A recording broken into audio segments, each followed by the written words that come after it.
Ito, dahil nga daw po nakapiit, mga kababayan, ang dating Pangulo, naku po.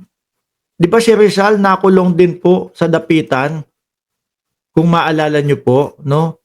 Yung historya. Ngayon, may sinasabi si Inday Sara Duterte. Meron siyang access sa Meron siyang sinasabi, no? Sara Duterte tells dad, no? Rodi to write a book like Rizal. Naku po. But Duterte says he is too old. Oh, mukhang talagang gusto. Ang dating Pangulong Duterte, ang sabi sa kanya, kapag ka ganoon, tayuan nyo na lang ako ng rebulto, mag-ambag-ambag kayo. Itabi nyo sa gilid ni Rizal. Aba, mukhang talagang plano, no? Na pumalit kay Rizal. Ngayon naman, hinihimok ng ating Vice Presidente na gumawa ng libro. Madam BP, ano naman po ang isusulat dyan? No? Eto, inutusan ko yung aking mga kapulisan, no? Na kapag nakita nila na merong mukha, no? Na merong mukha lang ha. Mukhang positibo sa droga, kitilin nila ang buhay. Ganon yung isusulat. Kasi ganon daw po di umano. Di ba? Isusulat doon sa libro na kayong mga kapulisan, buyuhin ninyo yung mga mukhang adik at sabihin nyo manlaban. Yung ang pangit naman. Kay Dr. Jose Rizal po, yung mga nilimbag, yung mga isinulat ho nun, kasi, yun talaga para sa kalayaan ng Pilipinas.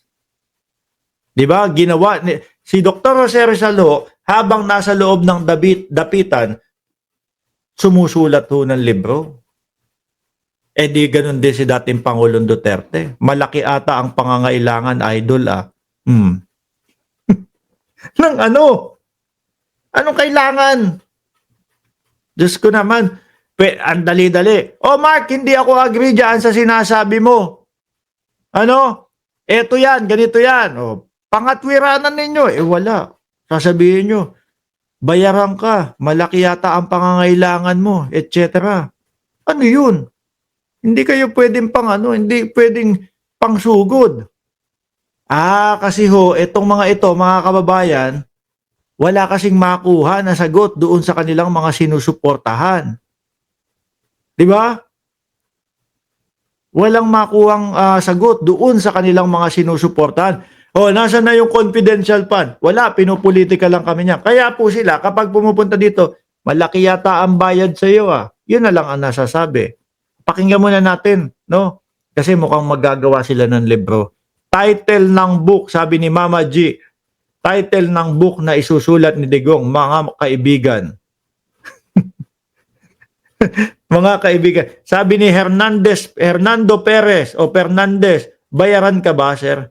Oo, binabayaran ako. Ni YouTube nga lang. Di ba? Paulit-ulit sila. Nakita nyo kung gaano kaliit ang utak ng mga DDS. Pang-ilan na natin topic to? Pang-apat na yata. Ni isa, wala silang maikontra. Bakit to? Hindi nila alam kung ano sasabihin nila bakit to? Dahil nga po, yung kanilang mga iniidolo, wala naman din pong sinasabi na hindi din po pinapangatwiranan. Yung mga tanong sa kanila. Kaya, pagpunta nila dito, wala. Puro ganyan lang ho. Si BP, pakinggan nyo na si BP, magpapagawa daw ng libro kay dating Pangulo. siyang access sa computer, ma'am. Supposedly dapat sa loob. Ang problem is hindi siya marunong mag-operate Hindi marunong mag-operate ng computer ang dating Pangulong Duterte. marunong mag-operate ng computer. Supposedly na siya access. Dili na siya, ma'am. Ayaw na niya. And then I was asking him, magsulat ka na lang ng libro. Ayan na, magsulat ka na lang ng libro ala Jose Rizal. Sabi ko, magsulat ka na lang ng libro and then when you get out, we'll sell it and make money out of it. Tanda na po niyan, madam, no? Pagkakaperahan pa. Pera pa din po. No, hayaan niyo na magpahinga. Mas okay siguro baka ang hilingin ng dating Pangulong Duterte yung ano na lang, yung pangganchilyo. O, di ba? Tsaka rocking chair nga. Kasi yung matatanda, mas gusto nila yan. No?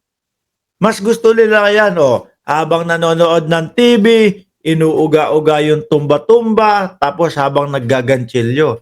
Pagkatapos nun, pahinga na. O, kain, tulog. Di ba? Pera pa rin kahit nasa kulungan na. Pagpahingahin na nga dapat eh. Ulit, madam.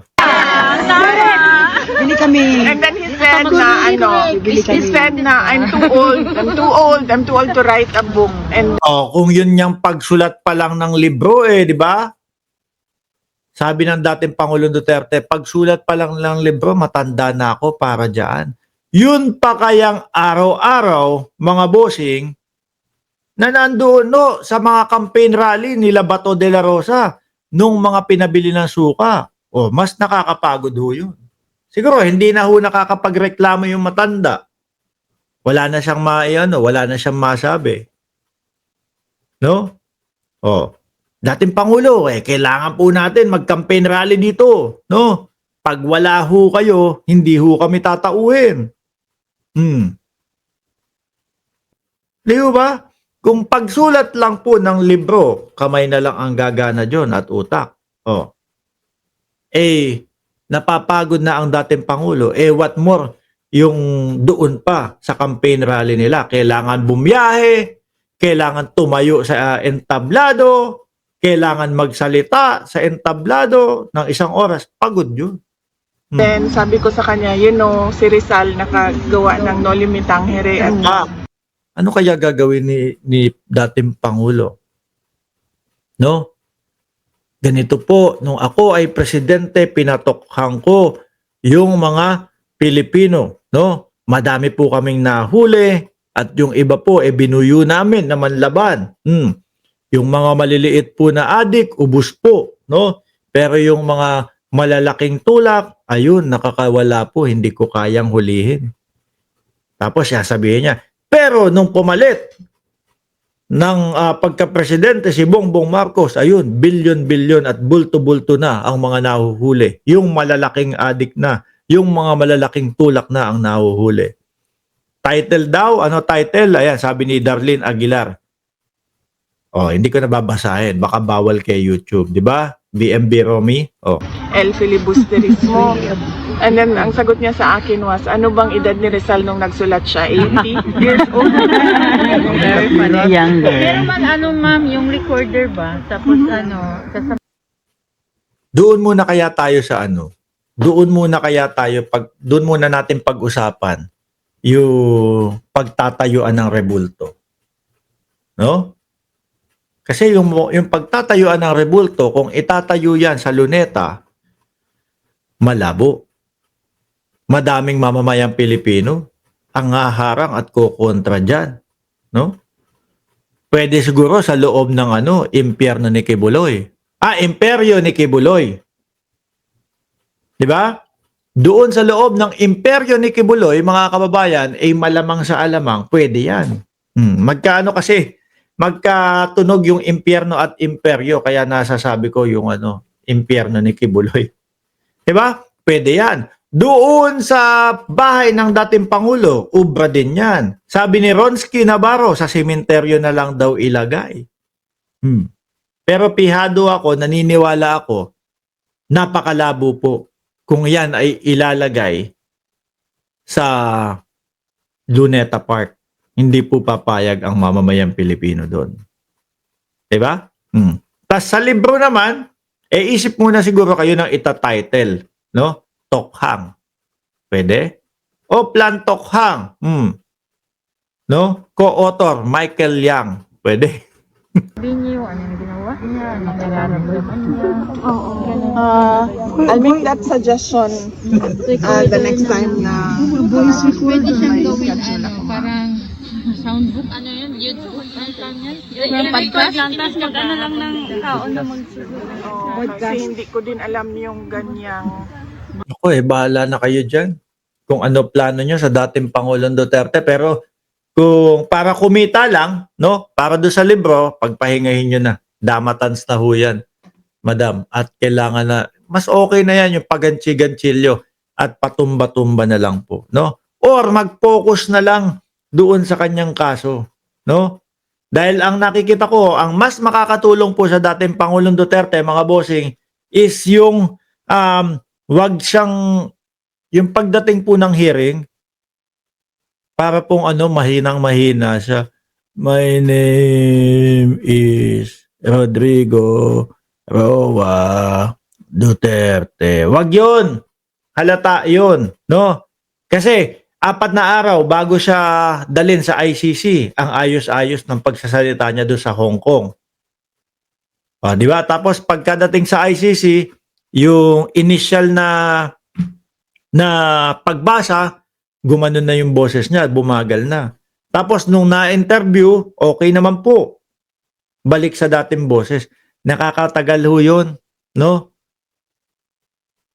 Nakakatagal lang ho yun at hindi po mahilig sa K-pop o hindi po mahilig sa K-drama ang mga taga-ICC. Di ba? O sabi ni Kuya Roms. Sabi ni Kuya Roms, ito nga idol mark eh. O di ba? Doon sa Hong Kong. Tapos pagdating doon sa ICC, medyo, my name is Rodrigo Roa Duterte. Hindi makakatulong yun. Halata, no? Na hinahaluan ng arte. Pagka yung rektahan, sumasagot, aba, mas mapapabilis yung kaso. Kasi yung trial po, yun ang kailangan mapabilis. Para malaman agad. Ano ba? Acquitted ba o hindi? Di ba?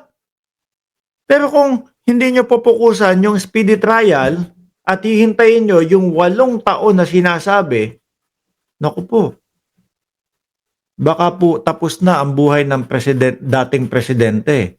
Hindi pa din po malaman kung acquitted siya o ano. Doon kayo mag-focus.